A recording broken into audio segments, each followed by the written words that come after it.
land van verlatenheid in die klein Karoo waar die bergwinde waai.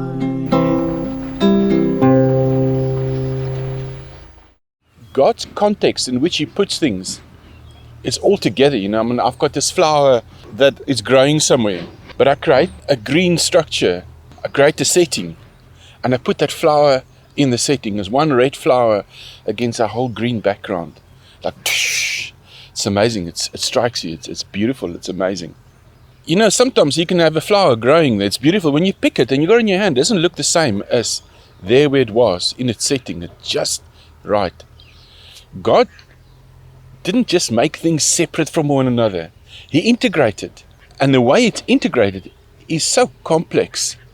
And it's scaled so high because everything is dependent on everything else. There's nothing that's kind of, you can say, really independent from another thing. You have to just say, wow, God, I worship you, you know. I acknowledge you.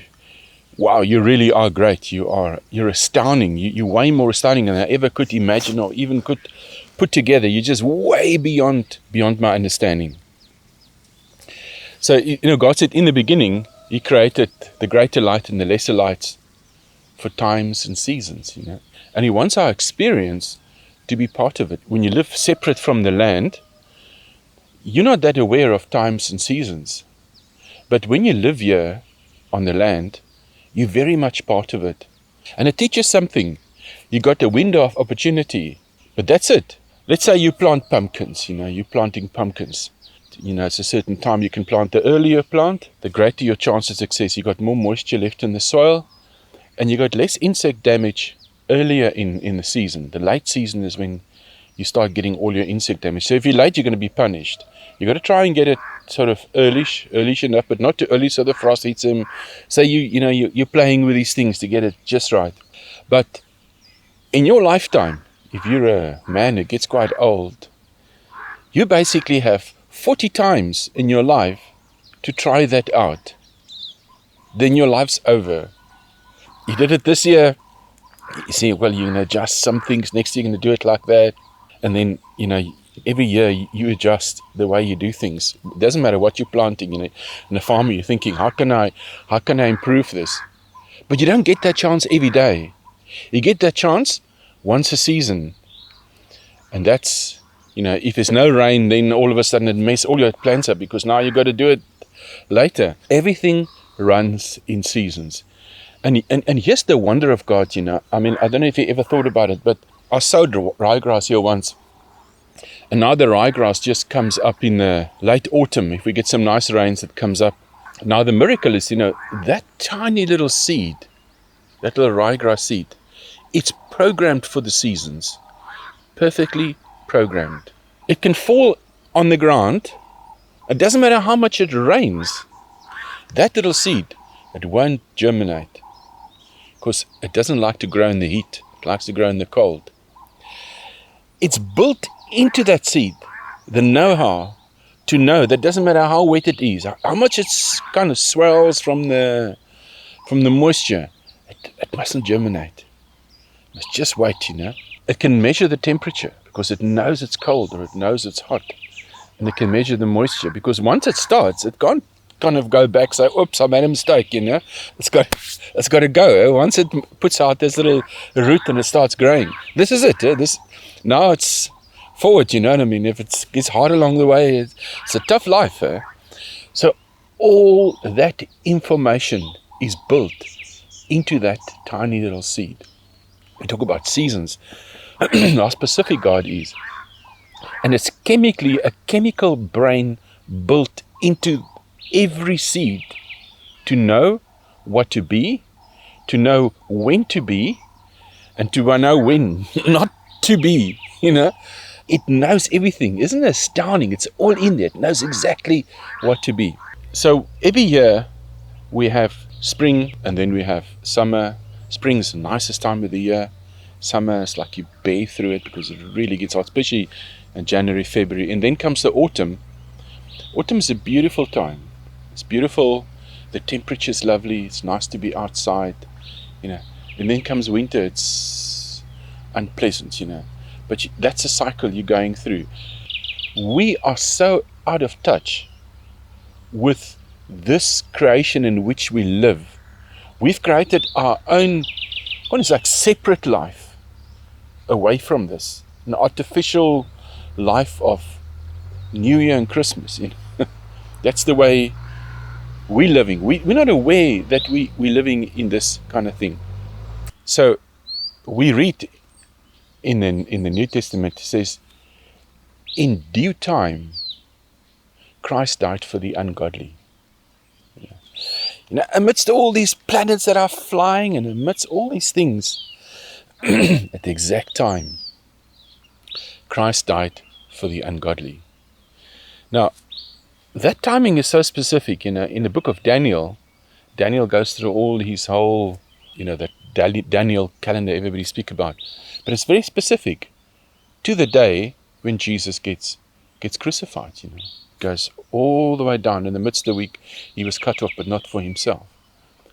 So these things are not just, they're not haphazard. They're extremely specific, Who will have the insight or the capacity to put all this together in one go and put it together so specifically that it will mean something at that particular time?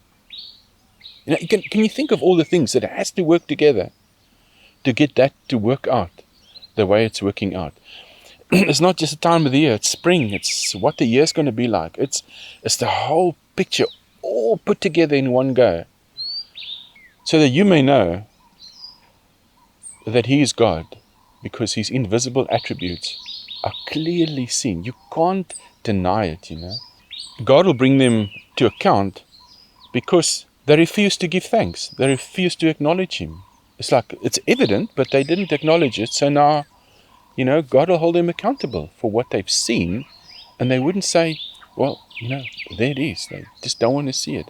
If God so takes care of these things, won't he take care of us, If God made such a specific thing for such uneventful things like a poppy seed, how much more for the birth of Christ, And that gets to each one of us, You're born now. You're not born 200 years ago. You're here now, You're like that little seed that hasn't germinated then, it's germinating now. You were meant to be born now. And that's the amazing thing, I think, about the seasons for me, is to see the power of God. God is really, really, really powerful, and he's way more powerful than I would even think of giving credit, because it's just so much bigger.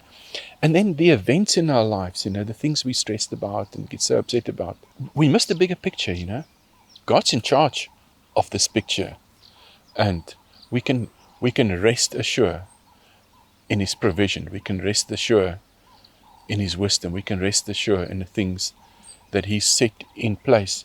It's a season and a time for everything under the sun. You can look at the life of a guy like Moses, the seasons of his life, Moses was born out of privilege. Then he was taken up into privilege, educated in privilege. And then he went to the desert. He was there for 40 years. And, it says shepherds were despicable to the Egyptians, So he had the season of privilege. And then he went to a place of no privilege at all for 40 years. And being humbled for 40 years is a long time. And then all of a sudden, at the end of the time, God arrives and he says, man, new season of your life, got a job for you to do, Moses said, no, thank you, This job, not for me, Look, I'm the wrong man, Look, at one stage, I was quite a man, I was educated, I was on fire, I was a young man, I was willing to deliver the nation of Israel, I killed a man, you know what I mean? I was really up for it. But, now, it's like I'm in the backside of the desert here, As an older man, I look at the seasons of our lives, When you're young, obviously you're establishing your identity of what you want to be, what you want to do with your life. So you try and then along the way you got to adjust, because some of the things you want to be, you can't be. If you're wise, you consider what you like. What's your gifting. Don't just do something because there's money in it. Do something because it's you. What are you? It's a hard question to answer. What are you? What makes you tick? What makes you go? And then there comes a time, I think, in our 30s and 40s, where we're kind of beginning to reconcile. We begin to put everything together, and there comes a place where you have to think to yourself, there are many other people, younger people, they've gone ahead of me, I'm a bit behind them, and you have to take stock of your life. And it's amazing how nothing in your life is lost. Everything was built into your system, that little seed, everything was built into your young life. It's still in there, And I found, probably from my late 40s, 50s, you more and more go back to those earlier days of your life, those things that were programmed in there, they come more to the fore. The problems that you haven't had for years, all of a sudden they resurface, So heck, I left that behind a long time ago. Now you have to face those things. So we definitely have that as a kind of a set thing, a season in our lives.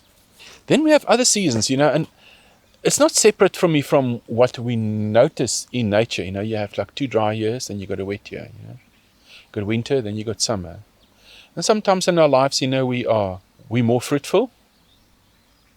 And other times you don't seem to be fruitful at all. And what's been the most amazing to me in my life is when I've been fruitful in spite of myself. When you seem to be going through the worst time of your life, you're most aware of your failure and of your shortcomings and your sin. And God's actually using you in such an amazing way to minister and to bless. Then it's not you, it's not based on your merits, it's not based on your accomplishments. It's purely based on the grace of the Lord. If God is the God of our lives, and our lives are yielded to Him, there's no bottom and there's no top, because it's all sides, same side. There's no difference, You just come to a place where you can actually rest and saying, it doesn't matter, God's there. God's still in that same place. And you can actually let that frantic energy, just let it go, God's in charge of your life, and we can walk with Him, So we do have seasons in our lives, and it's just good to take courage, that God has made provision for everything in our lives, every eventuality.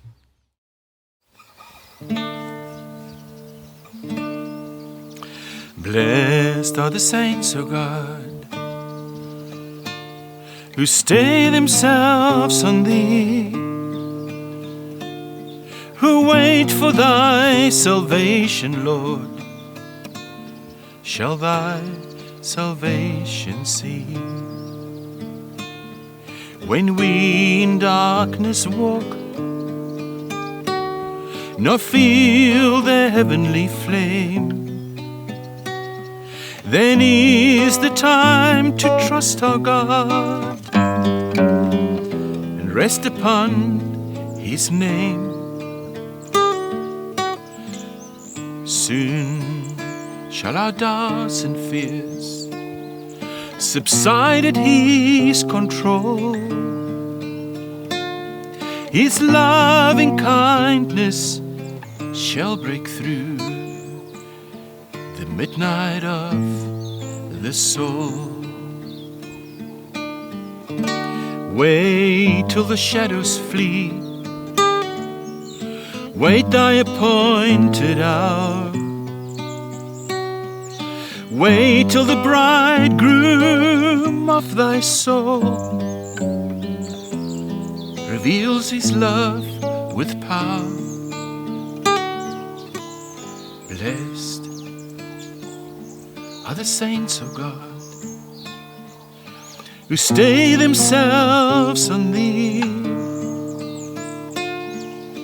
who wait for Thy salvation, Lord. Shall Thy salvation see?